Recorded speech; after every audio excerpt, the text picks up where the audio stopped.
Quran Surat Al-Baqarah ayat 34. A'udzubillahi minasyaitonirrajim. Wa idz qulna lil malaikati isjudu li adama fasajadu illa iblisa aba wastakbara wa kana minal kafirin. Dan ingatlah tatkala kami berkata kepada malaikat, sujudlah kamu kepada Adam, maka sujudlah mereka kecuali iblis, enggan dia dan menyombong, karena adalah dia dari golongan makhluk yang kafir. Inilah kelanjutan dari pelaksanaan keputusan Allah mengangkat khalifah di bumi itu. Adam telah dijadikan dan telah diajarkan kepadanya berbagai nama dan banyak ilmu yang diberikan kepadanya yang tidak diberikan kepada malaikat. Kemudian diperintahkan Tuhanlah malaikat-malaikat itu menyatakan hormat kepada Adam dengan bersujud. Sudah lama kita maklumi sebagaimana tersebut di dalam beberapa surah dalam Al-Quran. Misalnya dalam surah Al-Hajj 18 atau surah An-Nahl 49 atau surah Ar-Ra'd 15 atau surat Ar-Rahman ayat 6, bahwa seluruh makhluk bersujud kepada Tuhan, sejak dari malaikat atau isi semua langit dan bumi, bahkan kayu-kayuan, bahkan bintang di langit pun sujud kepada Tuhan. Kita manusia pun sujud dan diperintah sujud kepada Tuhan.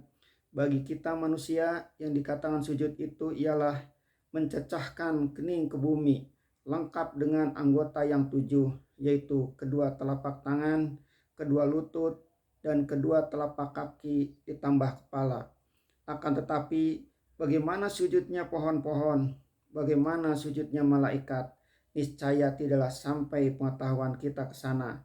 Yang jelas dengan sujud itu terkandunglah sikap hormat dan memuliakan, maka diperintahkan malaikat memuliakan Adam dan bersujud, yaitu sujud cara malaikat yang kita tidak tahu dan tidak perlu dikorek-korek lagi buat tahu. Malaikat pun melaksanakan perintah itu kecuali satu makhluk, yaitu iblis. Dia enggan melaksanakan perintah Tuhan itu dan dia menyombong. Mengapa dia enggan dan menyombong? Di ujung ayat sudah ada penjelasan, yaitu karena memang dia telah mempunyai dasar buat kufur. Dan dalam ayat-ayat yang lain sampai dia menyatakan sebab kesombongan itu, yaitu karena Tuhan menjadikannya dari api, sedangkan manusia Adam yang disuruh dia bersujud kepadanya itu dijadikan Tuhan dari tanah. Dengan sikap iblis yang menyombong sendiri itu, mulailah kita mendapat pelajaran bahwasanya Allah menakdirkan di dalam iradatnya bahwasanya tanda kekayaan Tuhan itu bukanlah jika dia menjadikan ruh yang baik saja. Di samping yang baik pun dijadikannya yang buruk. Di samping yang patuh dijadikannya pula yang durhaka. Ini sudah ada sejak dari permulaan.